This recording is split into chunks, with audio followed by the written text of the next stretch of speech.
आप देख रहे हैं इंडिया टाउन न्यूज, भारत की बात। नमस्कार, स्वागत है आपका हमारे खास बुलेटिन खबरें राजनांदगांव में और मैं हूं आपके साथ निशा। चलिए खबरों की शुरुआत करते हैं, पर उससे पहले एक नजर आज की हेडलाइंस पर। सरस्वती साइकिल योजना में अड़चन, असेंबलिंग यूनिट में गुणवत्ता विवाद, स्कूल कक्षाओं में साइकिल असेंबली, ठेका व्यवस्था पर विवाद।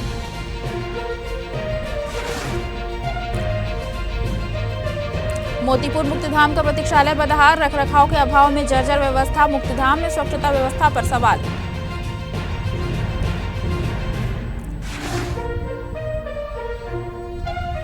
विकसित भारत पर प्रबुद्ध जनों का मंथन, 12 साल की उपलब्धियों पर चर्चा, विकसित भारत के संकल्प का आह्वान।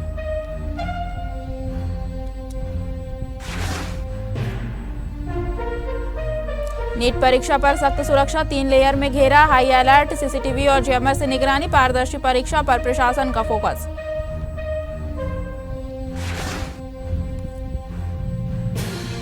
फ्लाईओवर के नीचे चला अतिक्रमण हटाओ अभियान, नगर निगम की सख्त कार्रवाई, आधा दर्जन ठेले हटाए गए, बरसात से पहले सफाई पर जोर। राजनांदगांव में आयोजित विकसित भारत प्रबुद्ध जन सम्मेलन केवल सरकारी उपलब्धियों के बखान तक सीमित नहीं रहा, बल्कि देश के भविष्य को लेकर चिंतन और संवाद का मंच भी बना। केंद्र सरकार के 12 वर्ष पूर्ण होने के अवसर पर आयोजित इस सम्मेलन में विकास, सुशासन और जनभागीदारी को लेकर व्यापक चर्चा हुई। छत्तीसगढ़ राज्य नागरिक आपूर्ति निगम के अध्यक्ष संजय श्रीवास्तव ने कार्यक्रम में कहा कि विकसित भारत का सपना केवल सरकार नहीं बल्कि समाज के हर वर्ग की सहभागिता से साकार होगा। उन्होंने कहा कि पिछले 12 वर्षों में भारत ने आर्थिक, सामाजिक और तकनीकी क्षेत्रों में नई ऊंचाइयों को छुआ है। कार्यक्रम में मौजूद शिक्षाविदों, सामाजिक कार्यकर्ताओं और बुद्धिजीवियों ने भी अपने विचार रखे और विकसित भारत के निर्माण में युवाओं की भूमिका को सबसे महत्वपूर्ण बताया। वक्ताओं ने कहा कि डिजिटल क्रांति, बुनियादी सुविधाओं का विस्तार और सामाजिक सुरक्षा योजनाओं ने देश के विकास को नई गति दी है। सम्मेलन का एक विशेष आकर्षण विभिन्न क्षेत्रों में उत्कृष्ट कार्य करने वाले लोगों का सम्मान रहा, जिन्होंने अपने कार्यों से समाज में सकारात्मक बदलाव लाने का प्रयास किया है। राजनांदगांव के जीई रोड फ्लाईओवर के नीचे आज सुबह कुछ अलग ही नजारा देखने को मिला। जहां आम दिनों में ठेले खोमचे और अस्थायी दुकानों की भीड़ रहती थी, वहीं आज नगर निगम की टीम ने यहां साफ सफाई और अतिक्रमण हटाने की सख्त मुहिम चलाई।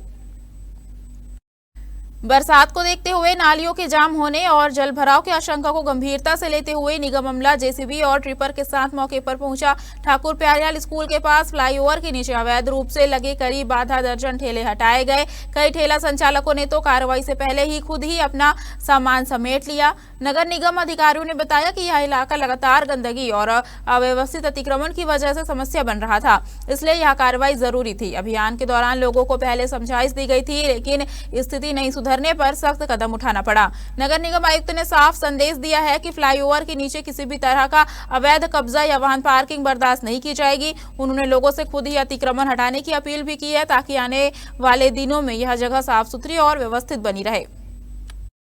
स्टेडियम वार्ड क्रमांक 22 स्थित नीलगिरी पार्क कॉलोनी के लोगों के लिए आज का दिन खास रहा। यहां विधायक एवं सांसद निधि से लगभग 10 लाख रुपए की लागत से बने नवनिर्मित सामुदायिक भवन का लोकार्पण महापौर मधुसूदन यादव ने फीता काटकर किया।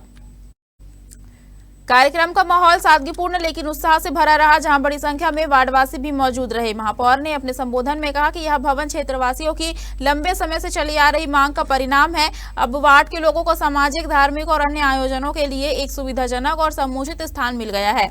उन्होंने यह भी बताया कि शहर के विभिन्न वार्डों में विकास कार्य विधायक और सांसद निधि के सहयोग से लगातार किए जा रहे हैं। उन्होंने पूर्व मुख्यमंत्री एवं विधायक डॉक्टर रमन सिंह और सांसद संतोष पांडे का आभार जताया। कार्यक्रम में निगम अध्यक्ष, पार्षदगण, पूर्व पार्षद और स्थानीय प्रतिनिधियों की उपस्थिति ने आयोजन को और भी महत्वपूर्ण बना दिया। राजनांदगांव जिले के थाना लालबाग पुलिस ने मारपीट और हत्या के प्रयास के मामले में फरार चल रहे आरोपी जय उर्फ जया नेताम को गिरफ्तार कर लिया है। यह आरोपी पहले से निगरानी में रहने वाला बदमाश और हिस्ट्री शीटर बताया जा रहा है।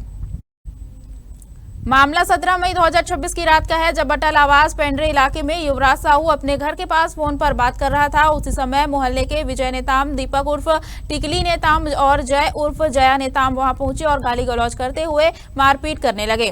बीच बचाव करने आए युवराज के पिता गिरधारी साहू के साथ भी मारपीट की गई। इस दौरान विजय नेताम ने टंगिया से उनके सिर पर हमला कर दिया, जिससे उन्हें गंभीर चोट आई। घायल को तुरंत मेडिकल कॉलेज अस्पताल पेंड्री में भर्ती कराया गया। इस मामले में पुलिस ने अपराध दर्ज कर जांच शुरू की थी। आपको बता दें, पहले ही दीपक और विजय नेताम को गिरफ्तार कर लिया गया था और हथियार भी बरामद कर लिए गए थे। तीसरा आरोपी जय उर्फ जया नेताम घटना के बाद से फरार था। राजनांदगांव में मौसम इन दिनों पूरी तरह करवट बदलता नजर आ रहा है। कभी तेज धूप, कभी उमस और बीच बीच में अचानक बारिश। इस अस्थिर मौसम का सीधा असर लोगों की सेहत पर पड़ रहा है। जिला अस्पताल से लेकर निजी क्लिनिकों तक इन दिनों मरीजों की लंबी कतारें देखी जा रही है। सर्दी, खांसी, वायरल फीवर, पेट दर्द और एलर्जी जैसी शिकायतों वाले मरीजों की संख्या तेजी से बढ़ी है। डॉक्टरों का कहना है कि यह मौसम वायरल संक्रमण के फैलाव के लिए अनुकूल बन गया है। स्वास्थ्य विशेषज्ञों ने लोगों को सलाह दी है कि इस समय बाहर का खाना कम करें, साफ पानी पिए और हाथों की स्वच्छता पर विशेष ध्यान दें। वहीं दूसरी ओर शहर में सफाई व्यवस्था और फॉगिंग अभियानों को और तेज करने की मांग भी उठने लगी है, ताकि मच्छरों और संक्रमण खतरे को रोका जा सके। दरअसल मौसम का यह बदलता रंग अब सिर्फ आसमान तक सीमित नहीं रहा, इसने सीधे लोगों की सेहत और अस्पतालों की रफ्तार दोनों को प्रभावित कर दिया है। राजनांदगांव के गोविंद राम निर्मलकर ऑडिटोरियम में आज ऐसा माहौल देखने को मिला, जहां किताबों से आगे बढ़कर सपनों की उड़ान को नई दिशा मिली। जिला प्रशासन की ओर से आयोजित करियर गाइडेंस कार्यक्रम में यूपीएससी की तैयारी कर रहे छात्रों को देश भर से सफल टॉपर से सीधे संवाद का अवसर मिला। कार्यक्रम में अलग अलग राज्यों से आए यूपीएससी टॉपर्स ने न सिर्फ अपनी सफलता की कहानियां साझा की, बल्कि यह भी बताया कि इस कठिन परीक्षा को पास करने के लिए स्मार्ट स्टडी उतनी ही जरूरी है जितनी मेहनत। उन्होंने स्पष्ट किया कि सही रणनीति, निरंतर अभ्यास, समय का बेहतर प्रबंधन और आत्मविश्वास ही सफलता की असली कुंजी है। छात्रों को सबसे ज्यादा प्रभावित किया एक टॉपर की संघर्षपूर्ण कहानी ने, जिन्होंने गंभीर कैंसर जैसी बीमारी से 8 साल तक जूझते हुए भी पढ़ाई नहीं छोड़ी और तीसरे प्रयास में यूपीएससी जैसी प्रतिष्ठित परीक्षा को सफलतापूर्वक पास किया। मुख्य अतिथि के रूप में विधानसभा अध्यक्ष डॉक्टर रमन सिंह भी कार्यक्रम में शामिल हुए। उन्होंने टॉपर्स के अनुभवों को सराहा और युवाओं को अनुशासन, लक्ष्य केंद्रित मेहनत और निरंतर प्रयास की सीख दी। कार्यक्रम के दौरान छात्रों ने भी खुलकर सवाल पूछे, तैयारी की रणनीति से लेकर किताबों के चयन और मानसिक दबाव से निपटने तक। टॉपर्स ने हर सवाल का सरल और व्यवहारिक जवाब देकर छात्रों का आत्मविश्वास बढ़ाया। दरअसल यह आयोजन सिर्फ एक सेमिनार नहीं रहा, बल्कि यूपीएससी की तैयारी कर रहे युवाओं के लिए एक नई सोच, नई ऊर्जा और नया संकल्प का मंच बन गया। देखिए, एग्ज़ाम ये यूपीएससी क्लियर करना मेरे स्कूल टाइम का ड्रीम था। चुनौतियाँ आई, कैंसर जैसी चीज़ से मैं 8 साल लड़ा, लेकिन मैं अपने आप को हारने नहीं दिया। मैं अपने आप को कंटिन्यूसली, जो हम स्वयं से बात करते हैं, वो अपने आप को मैं कभी नेगेटिव बात नहीं किया खुद से। हमेशा अपने आप को बोलता रहा कि ये समय है, गुजरेगा और वापस मैं अपने स्टडी टेबल में आऊँगा और उसी परीक्षा को ही पास करूँगा जिस परीक्षा को मैंने अपने स्कूल में सोचा था। कितनी बार में आपने? ये मेरा तीसरा अटेम्प्ट था। हमारे स्कूल और कॉलेज के बच्चों के लिए उनके भविष्य में उनके कैरियर काउंसलिंग की दृष्टि से क्या क्या वो कर सकते हैं, और खास तौर से यूपीएससी हिंदुस्तान की सबसे प्रतिष्ठित परीक्षा, और उस परीक्षा में कैसे तैयारी की जाती है, उसके लिए यूपीएससी के टॉपर जो पहले नंबर पे, चौथे नंबर पे, 6वें नंबर पे, 40वें नंबर पे और अन्य जो नीचे यूपीएससी में आए हैं, आईएफएस भी कुछ बने हैं, इन सब को बुला के उनके अनुभव, कैसी तैयारी किया और कैसे सफलता हासिल किया। कोई एक बार में सफलता नहीं मिलती, 2 बार, 3 बार, 4 बार प्रयास करने के बाद होता है। मैं आपको बताना चाहूंगा कि आज जिले में यूपीएससी द्वारा चयनित अभ्यर्थी द्वारा एक मोटिवेशनल प्रोग्राम आयोजन किया गया है, जिसमें हमारे ऑडिटोरियम में और अलग अलग स्कूलों में वीडियो कॉन्फ्रेंसिंग के माध्यम से बहुत सारे बच्चे जुड़े हैं। और ये प्रोग्राम उस कड़ी का हिस्सा है जिसमें जो हमारे बच्चे हैं, जो कुछ करना चाहते हैं या किसी एग्जाम की तैयारी कर रहे हैं, उनको उसी तरह के परिवेश से निकले हुए बच्चे जो सफलता प्राप्त किए हैं उनसे मिलवाना और उनको ये एहसास कराना कि जो चैलेंजेस हैं वो सभी की लाइफ में है, और सभी लोग अगर दृढ़ निश्चय और कंसिस्टेंसी के साथ चीजें करते रहें तो निश्चित रूप से सफलता उनको मिलती है। वक्त हो चुका छोटे से ब्रेक का, बने रहिए इंडिया टाउन न्यूज के साथ। क्या आप बाल झड़ने से परेशान हैं? अब अपनाइए प्रकृति की शक्ति, पाइए घने चमकदार बाल और खूबसूरत दमकती त्वचा। प्रकृति का वरदान Rukhsana shine herbal beauty combo kit, प्राकृतिक जड़ी बूटियों से तैयार। अब पाइए खूबसूरत चमकते बाल और त्वचा। हर्बल गुणों से भरपूर ये कॉम्बो आपके बालों और त्वचा की देखभाल में मदद करता है। अब उपलब्ध Amazon, फ्लिपकार्ट और नीचे दिए गए लिंक पर अभी ऑर्डर करें और हर्बल केयर का अनुभव लें। राजनांदगांव के दिग्विजय स्टेडियम में 21 जून को अंतर्राष्ट्रीय योग दिवस के मौके पर जिला स्तरीय भव्य कार्यक्रम आयोजित किया जाएगा। इस वर्ष की थीम स्वस्थ आयु के लिए योग के तहत पूरा वातावरण सुबह की ताजगी के साथ योगमय होने जा रहा है। सुबह करीब 7 बजे से 7:45 तक भारत सरकार द्वारा जारी योग प्रोटोकॉल के अनुसार सामूहिक योगाभ्यास कराया जाएगा। इस दौरान विभिन्न आयु वर्ग के लोग एक साथ योगासन, प्राणायाम और ध्यान की क्रियाएं करेंगे, जिससे स्वास्थ्य, संतुलन और मानसिक शांति का संदेश पूरे जिले में गूंजेगा। कार्यक्रम को खास बनाने के लिए स्टेडियम को योग के रंग में सजाया जाएगा और प्रतिभागियों में उत्साह बढ़ाने के लिए प्रशिक्षित योग प्रशिक्षक अभ्यास का नेतृत्व करेंगे। दरअसल प्रशासन का उद्देश्य है कि योग को केवल एक दिन का आयोजन नहीं बल्कि दैनिक जीवन की आदत के रूप में अपनाने का संदेश हर नागरिक तक पहुंचे। शहर के मोतीपुर मुक्तिधाम में स्थित प्रतीक्षालय भवन इन दिनों अव्यवस्था और गंदगी के कारण चर्चा का विषय बना हुआ है। लाखों रुपए की लागत से निर्मित यह भवन शोकाकुल परिजनों और एवं अंतिम यात्रा में शामिल लोगों को सुविधा प्रदान करने के उद्देश्य से बनाया गया था, लेकिन वर्तमान में इसकी हालत चिंता का विषय बनी हुई है। दरअसल मुक्तिधाम परिसर में बने प्रतीक्षालय भवन के अंदर और आसपास गंदगी का अंबार देखने को मिल रहा है। नियमित साफ सफाई के अभाव में भवन की स्थिति दिन प्रतिदिन खराब होती जा रही है। यहां आने वाले लोगों को बैठने और ठहरने में असुविधा का सामना करना पड़ रहा है, जिससे शासन की व्यवस्थाओं पर भी सवाल उठने लगे हैं। स्थानीय नागरिकों का कहना है कि भवन निर्माण पर बड़ी राशि खर्च की जाती है, लेकिन उसके रखरखाव और सफाई व्यवस्था पर पर्याप्त ध्यान नहीं दिया जाता। यही कारण है कि जन सुविधाओं के लिए बनाए गए महत्वपूर्ण स्थल धीरे धीरे उपेक्षा का शिकार हो जाते हैं। नागरिकों ने मांग की है कि नगर निगम एवं संबंधित विभाग मुक्तिधाम परिसर की नियमित साफ सफाई, देखरेख और आवश्यक मरम्मत कार्य सुनिश्चित करे। उनका कहना है कि मुक्तिधाम जैसे संवेदनशील और महत्वपूर्ण स्थान पर स्वच्छ एवं सम्मानजनक वातावरण होना आवश्यक है, ताकि अंतिम संस्कार के लिए आने वाले लोगों को किसी प्रकार की परेशानी का सामना न करना पड़े। छत्तीसगढ़ शासन की सरस्वती साइकिल योजना का उद्देश्य छात्राओं को शिक्षा के लिए प्रोत्साहित करना और स्कूल आने जाने की सुविधा उपलब्ध कराना है। हर वर्ष सरकारी स्कूलों में अध्ययनरत छात्राओं को साइकिल वितरित की जाती है, लेकिन इस बार वितरण से पहले ही कई सवाल खड़े हो गए हैं।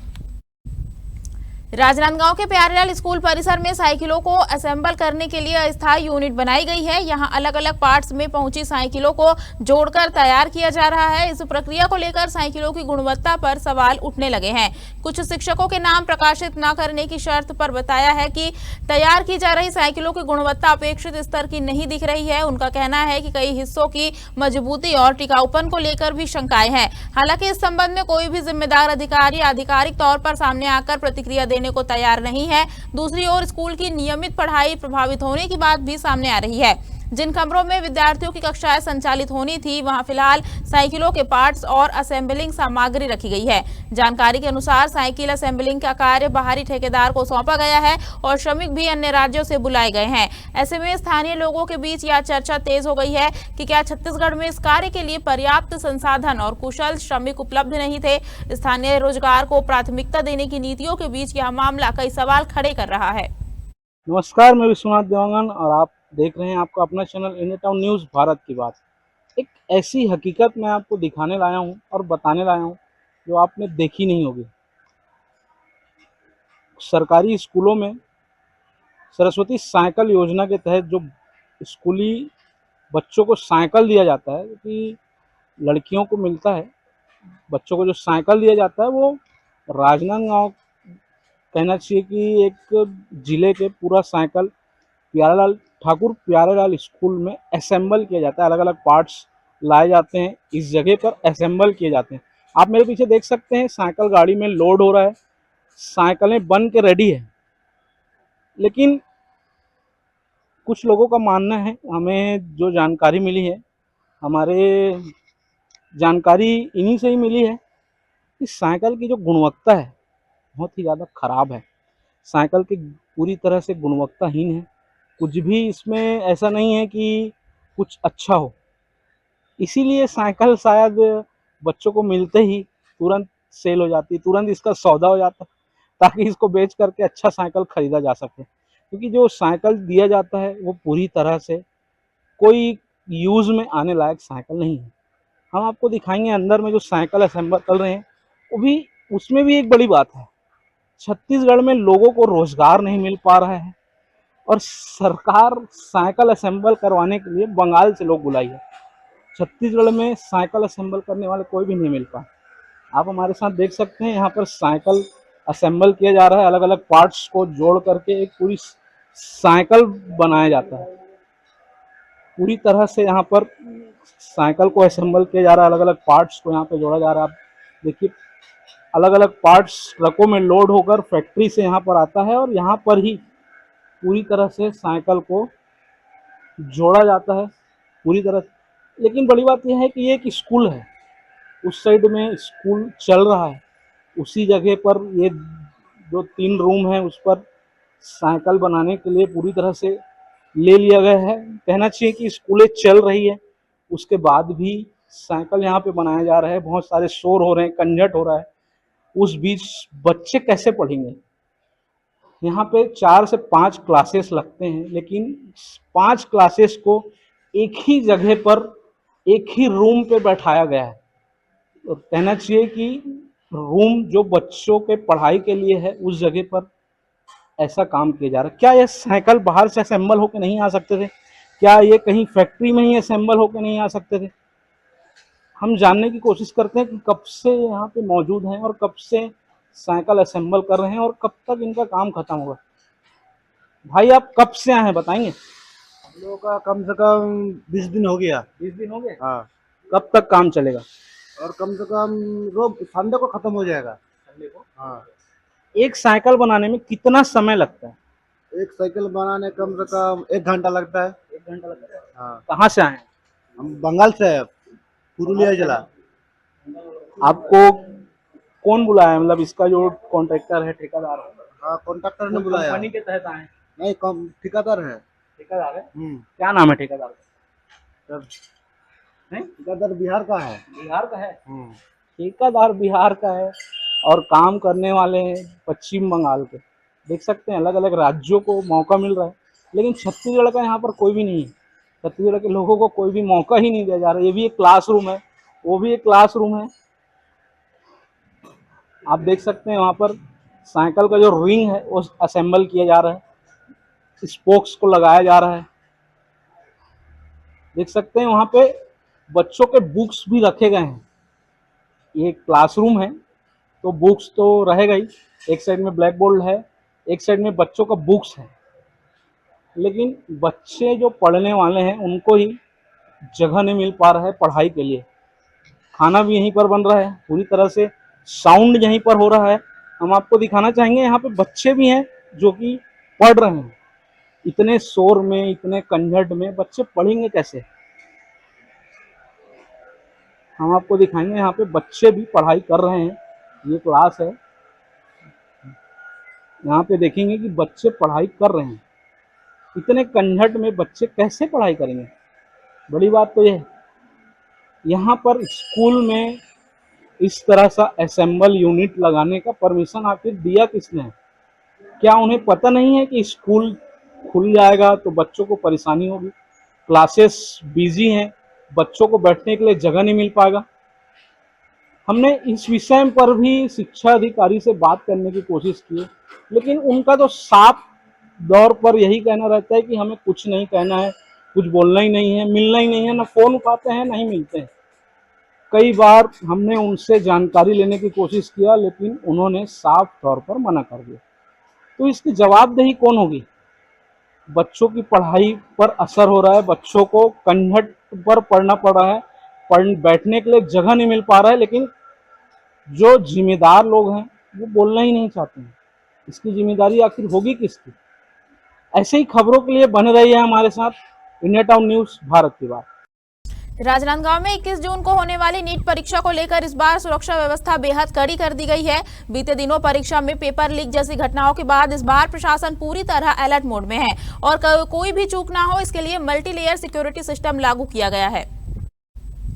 परीक्षा केंद्रों पर प्रवेश से पहले छात्रों को कई सुरक्षा जांच चरणों से गुजरना होगा। कॉलेज प्रशासन और केंद्र सरकार की संयुक्त निगरानी में हर परीक्षा केंद्र को हाईटेक सुरक्षा कवच से लैस किया गया है। जगह जगह सीसीटीवी कैमरे लगाए गए हैं और इलेक्ट्रॉनिक जैमर की व्यवस्था भी की गई है ताकि किसी भी तरह की नकल या इलेक्ट्रॉनिक गड़बड़ी की संभावना खत्म की जा सके। सबसे खास बात यह है कि इस बार परीक्षा केंद्रों को 3 सुरक्षा घेरे में बांधा गया है। पहले घेरे में प्रारंभिक जांच, दूसरे में सघन सुरक्षा स्कैनिंग और तीसरे में अंतिम सत्यापन के बाद ही छात्रों को परीक्षा कक्ष में प्रवेश मिलेगा।